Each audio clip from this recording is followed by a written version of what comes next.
Welcome back to Beyond the Horizon Stories. In this second part of Chapter 2, The Vanishing Glass, strange things begin to unfold around Harry. From mysterious disappearances to Dudley's fear, magic starts to slip into Harry's ordinary life, even if he doesn't understand it yet. Let's continue the journey. Half an hour later, Harry, who couldn't believe his luck, was sitting in the back of the Dursleys' car with Piers and Dudley, on the way to the zoo for the first time in his life. His aunt and uncle hadn't been able to think of anything else to do with him. But before they'd left, Uncle Vernon had taken Harry aside. "I'm warning you," he had said, putting his large purple face right up close to Harry's.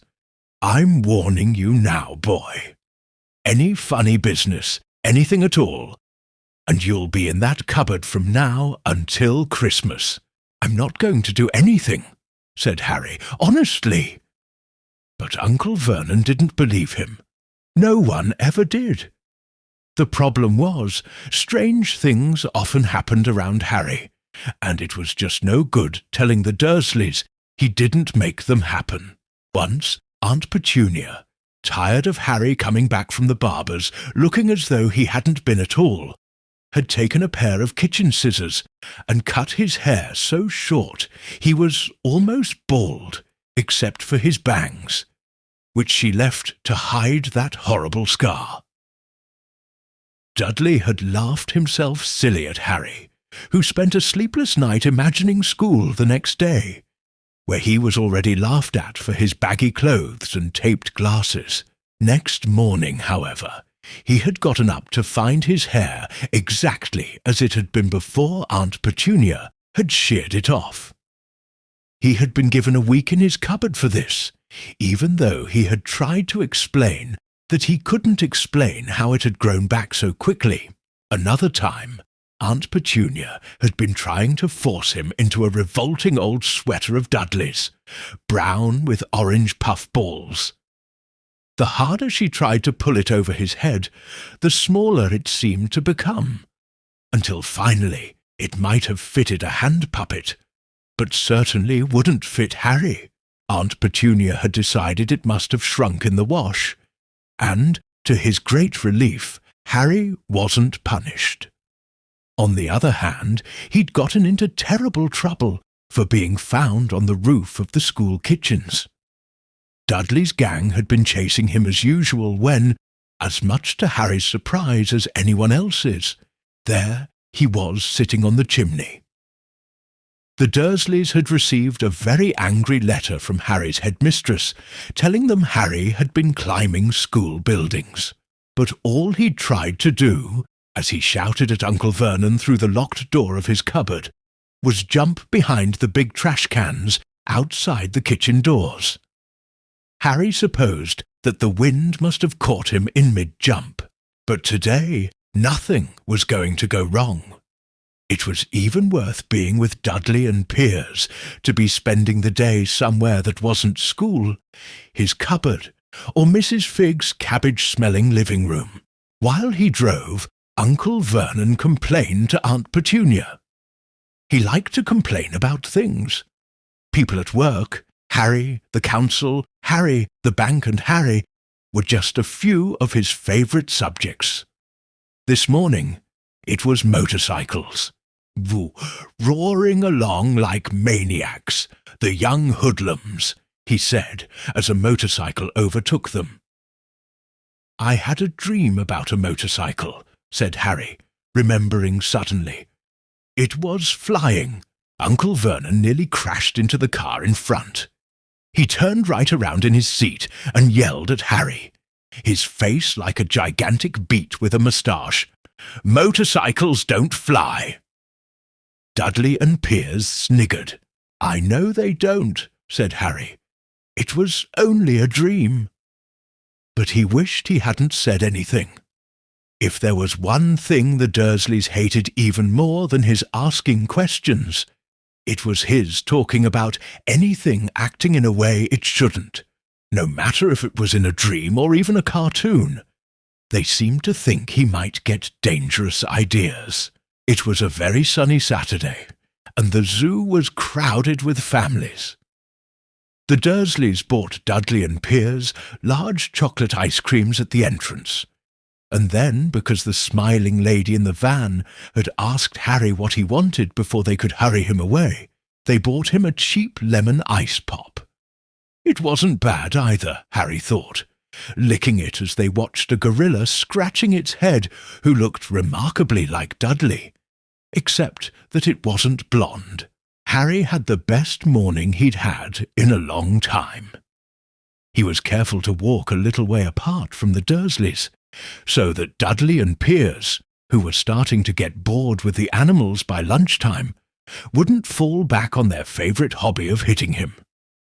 They ate in the zoo restaurant, and when Dudley had a tantrum because his Knickerbocker Glory didn't have enough ice cream on top, Uncle Vernon bought him another one, and Harry was allowed to finish the first.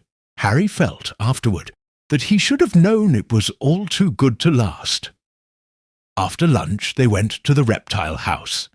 It was cool and dark in there, with lit windows all along the walls. Behind the glass, all sorts of lizards and snakes were crawling and slithering over bits of wood and stone. Dudley and Piers wanted to see huge poisonous cobras and thick, man-crushing pythons. Dudley quickly found the largest snake in the place. It could have wrapped its body twice around Uncle Vernon's car and crushed it into a trash can. But at the moment, it didn't look in the mood. In fact, it was fast asleep. Dudley stood with his nose pressed against the glass, staring at the glistening brown coils. "Make it move," he whined at his father. Uncle Vernon tapped on the glass, but the snake didn't budge. "Do it again," Dudley ordered. Uncle Vernon rapped the glass smartly with his knuckles, but the snake just snoozed on. "This is boring," Dudley moaned. He shuffled away. Harry moved in front of the tank and looked intently at the snake. He wouldn't have been surprised if it had died of boredom itself. No company except stupid people drumming their fingers on the glass, trying to disturb it all day long. It was worse than having a cupboard as a bedroom, where the only visitor was Aunt Petunia hammering on the door to wake you up. At least he got to visit the rest of the house. The snake suddenly opened its beady eyes. Slowly, very slowly, it raised its head until its eyes were on a level with Harry's. It winked. Harry stared. Then he looked quickly around to see if anyone was watching. They weren't. He looked back at the snake and winked too. The snake jerked its head toward Uncle Vernon and Dudley, then raised its eyes to the ceiling. It gave Harry a look that said quite plainly, "I get that all the time." "I know," Harry murmured through the glass, though he wasn't sure the snake could hear him. "It must be really annoying." The snake nodded vigorously. "Where do you come from, anyway?" Harry asked. The snake jabbed its tail at a little sign next to the glass. Harry peered at it. "Boa constrictor, Brazil." Was it nice there? The boa constrictor jabbed its tail at the sign again, and Harry read on. This specimen was bred in the zoo. "Oh, I see. So you've never been to Brazil?" As the snake shook its head, a deafening shout behind Harry made both of them jump. "Dudley! Mr. Dursley, come and look at this snake. You won't believe what it's doing." Dudley came waddling toward them as fast as he could. "Out of the way, you," he said, punching Harry in the ribs. Caught by surprise, Harry fell hard on the concrete floor. What came next happened so fast no one saw how it happened. 1 second, Piers and Dudley were leaning right up close to the glass. The next, they had leapt back with howls of horror. Harry sat up and gasped. The glass front of the boa constrictor's tank had vanished. The great snake was uncoiling itself rapidly, slithering out onto the floor. People throughout the reptile house screamed and started running for the exits. As the snake slid swiftly past him, Harry could have sworn a low, hissing voice said, "Brazil, here I come." "Thanks, amigo." The keeper of the reptile house was in shock. "But the glass," he kept saying. "Where did the glass go?" The zoo director himself made Aunt Petunia a cup of strong sweet tea, while he apologized over and over again. Piers and Dudley could only gibber. As far as Harry had seen, the snake hadn't done anything except snap playfully at their heels as it passed. But by the time they were all back in Uncle Vernon's car, Dudley was telling them how it had nearly bitten off his leg, while Piers was swearing it had tried to squeeze him to death. But worst of all, for Harry at least, was Piers calming down enough to say, "Harry was talking to it, weren't you, Harry?" Uncle Vernon waited until Piers was safely out of the house before starting on Harry. He was so angry he could hardly speak. He managed to say, "Go! Cupboard! Stay! No meals!" before he collapsed into a chair, and Aunt Petunia had to run and get him a large brandy. Harry lay in his dark cupboard much later, wishing he had a watch. He didn't know what time it was, and he couldn't be sure the Dursleys were asleep yet. Until they were, he couldn't risk sneaking to the kitchen for some food. He'd lived with the Dursleys almost 10 years.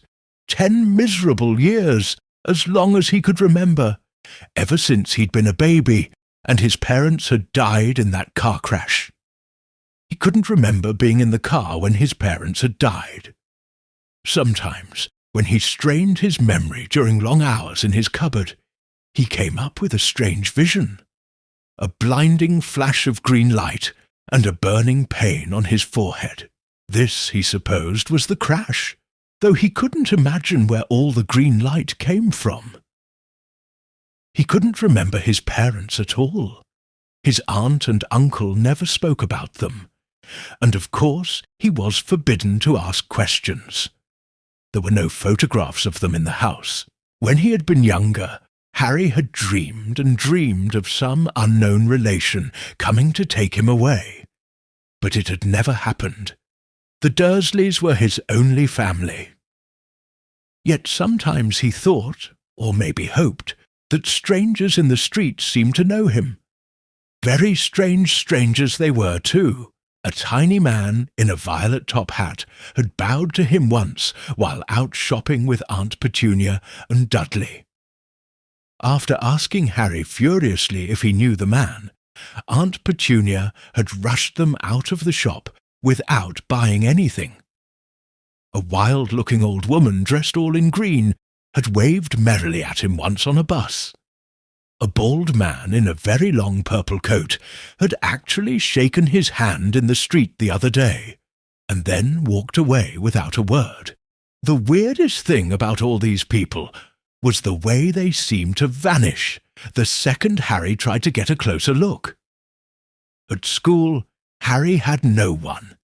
Everybody knew that Dudley's gang hated that odd Harry Potter in his baggy old clothes and broken glasses, and nobody liked to disagree with Dudley's gang.